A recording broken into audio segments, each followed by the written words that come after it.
Just over 2 weeks ago, I was a complete beginner at 3D printing.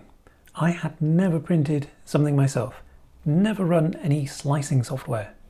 I received my Elegoo Centauri Carbon and I've now done over 40 hours of printing with it. I see a lot of forum posts from people asking, is this a good printer for noobs? I also see a lot of videos on YouTube from people who are very experienced in 3D printing, reviewing the Centauri Carbon. They're trying to review the printer from the point of view of a noob. I was one of those noobs. So I thought I would make a quick video to talk about my experiences and hopefully it will be useful to other noobs. This isn't going to be a review. I'm not going to be recommending anything. If you want a review, then you should check the Aurora Tech channel. If you are experienced at 3D printing, then this video is probably not for you.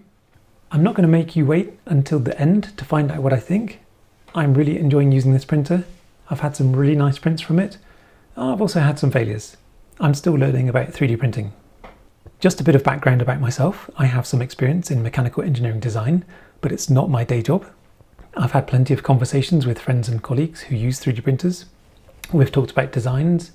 I've received a printed model later, and we've talked about what worked and what a next iteration would look like. I wanted a 3D printer so that I can mostly make functional prints, plus a few decorative and fun prints. Going into this, I knew there would be a learning curve. I didn't think every model was going to print perfectly without some adjustments. When choosing this printer, I also considered the Bambu Lab P1S, the Creality K1C, the Anycubic S1 Cobra Combo, the Chidi Q1 Pro, as well as the Centauri Carbon. The Centauri Carbon price at pre-release was just so much lower, and I had seen preview videos showing that good prints were possible, so it really was a no-brainer. When my printer arrived, I took my time removing it from the box and getting it ready to print. The manual is very short and doesn't guide a beginner through the basic operations. Loading and unloading filament is probably the most fiddly things you need to do. Having seen videos of other people complaining about the bend in the Bowden tube, I move the print head to the middle and push in the filament as far as it will go, and then I run the load function. I imagine that if you're printing a lot of things or in a hurry, then this could be annoying, but for me, maybe I'm still in the honeymoon period, it's not annoying me yet. I bought the Elegoo vacuum kit for storing filament. You can download this disc as a model from the Elegoo website to make it easier to use. I recommend printing it on its edge with supports. The vacuum pump removes the air from the Ziploc bags. I'll leave a link to the disc model in the description below.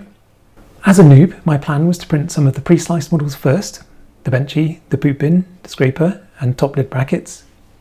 Then I would start trying to print things I've downloaded, and later I'll be designing my own models. Initially, I used the Elegoo slicer, but then I switched to Orca slicer. The websites I've used the most are Printables, Makerworld, and Thingiverse. I've also found things that I didn't know I needed until I found them. I've also found things that I intended to design, so now I don't need to. Most of my prints have come out really well, although some will probably look not so good when more experienced me looks back at them in 6 months' time. Some of my prints failed, mostly due to me not thinking through some aspects of printing. I will need to invest more time in learning about the slicer software. I have experimented a bit by changing the number of walls, supports, infill, but I haven't tried to refine the settings for the materials yet. I've only run in the balance mode, which is standard speed. So when starting a print, the head bumps up against the front as part of its homing procedure, which can be a little bit disconcerting. No one has ever said how long you should wait before pulling a print off the build plate. I usually wait a few minutes until the bed temperature has dropped to around 50 degrees Celsius or until I'm too impatient to wait. I'm cleaning the build plate regularly with a microfiber cloth and isopropyl alcohol. I've not needed to run bed leveling except when I change the build plate side. There are risers you can print for the top lid. Am I going to print them? Maybe. I think they'll be needed if I get the multi-material unit, because I don't see how it's going to be able to push the filament around the tight bend to the print head. Will I upgrade the lighting? Yes. If Elegoo sends me a free kit, then certainly.